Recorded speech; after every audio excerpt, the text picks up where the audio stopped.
Fandoms Anonymous. What's going on, guys? Welcome back to another episode of Fandoms Anonymous. Today we're talking about Justice League Dark.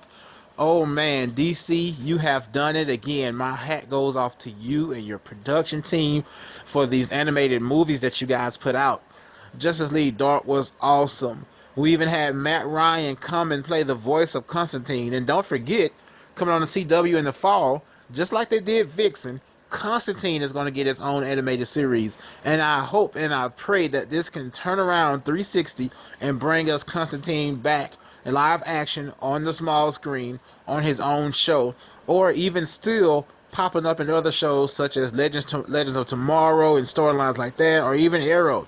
But we get to this, man, and even in the first 4 minutes, we get some amazing storytelling. Basically, there's this thing called the Dreamstone that's causing people to see people as monsters or demons or whatever you want to call them. We even had this one lady who, she was at the light and somebody hit her. She gets out the car. It's a regular guy, but she sees a monster.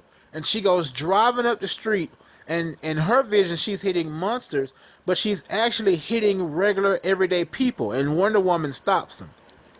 We have another instance where this man, he's standing over his family with a shotgun. He sees demons, but it's actually his wife and his children, and he was about to shoot them and kill them. Come to find out, he shot up and killed a lot of the neighbors as well, and they're all wrapped up dead bodies in his garage.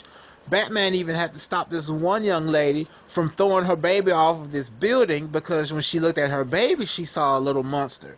And the lady ended up jumping off and committing suicide. It was like, oh my God, this is just the first 4 minutes of this movie, and it was dark. It was awesome. So, you know, to keep on going with the story, Constantine, of course, comes into play because he's that dark magic, or a dark magician that, you know, knows his way around everything. One thing about Constantine is he ticks everybody off. Nobody likes Constantine, but Constantine gets the job done. So everybody he goes to visit has some type of small grudge against him for some reason that, you know, it's just Constantine. You know, he is who he is, and I love him. You know, but going forward, we even get the background on some other characters like Jason Blood. Basically, he was killed by Dr. Destiny back in his, you know, time when he was rolling around with Merlin. So Merlin ended up fusing Etrigan, and Etrigan was a friend of his, or a demon friend of his. He infused Etrigan with Jason Blood, and that's how those two came together. I did not know the origin of how that happened. So we saw what we thought was our main protagonist and antagonist at that time, and turned out to be our main antagonist, Dr. Destiny, who was trying to control the Dreamstone, which gave him immeasurable powers beyond, you know, imagination. So they started having these occurrences, this weird things happening around the city, and they thought that it was Felix Faust. So that became their mission. Let's go find Felix Faust. Let's see what he's up to. So they had to enlist the help of Swamp Thing, and Swamp Thing was so amazing. I'm not sure who played his voice, but he was menacing. He was just awesome. So Swamp Thing, he has some special abilities that would allow him to find certain things based on his touch with nature, because Felix Faust's observatory, of course, was hidden by magic. So Swamp Thing did his thing and found the observatory, and they were able to find Felix Faust, and there was an amazing showdown in Felix Faust's observatory.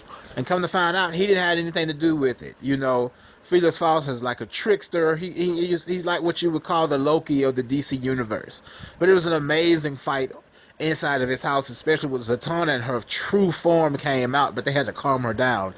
Then we get, you know, just a little character development. You know, Etrigan is always ready for a fight. Etrigan is always ready to come out and battle and get down with the get down. I mean, he rhymes everything he says. I mean, everything. And then it was one moment when it was these demons that came out, and he was like, "From hell you might be, but you are not my family," and that was just hilarious. But we get to Zatanna, man. Zatanna, of course, beautiful, and she had her moments, And Zatanna is very, very powerful, but she keeps it hidden. So I want to see more from Zatanna if they do another Justice League Dark or more Justice League movies with Zatanna in it, because she's very powerful. But we get to part of the other part of the story, which is Constantine's friend Richie is dying. But what we find out is that he's made a deal with Dr. Destiny to get into the House of Mystery, which is Constantine's house, which looks very, very familiar to the house that we used to see on the Constantine live action series on NBC. And basically, his plan was to get the Dreamstone, but Dr. Destiny double crossed him, and he used his body as a way to come back.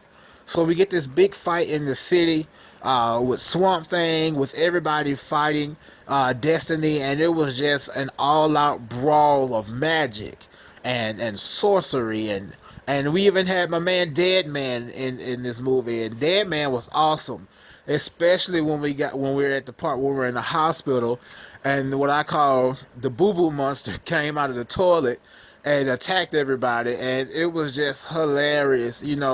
I like how these DC animated movies are wide open. I mean, just wide open with language and scenes and certain action. It's DC just does it for me when it comes to animated movies. In the end, Jason Blood or slash Etrigan ends up killing Dr. Destiny. But what also happens is, because of Dr. Destiny's powers, he split Jason Blood and Etrigan. And because Jason Blood was originally wounded when he was bonded with Etrigan, he died. And they buried him back in his homeland. And Etrigan was, free to roam around, in the mortal world. But overall, man, Justice League Dark was an amazing. Oh, it was an awesome animated movie. If you have not watched it, I'm sorry. Please find a way to watch it.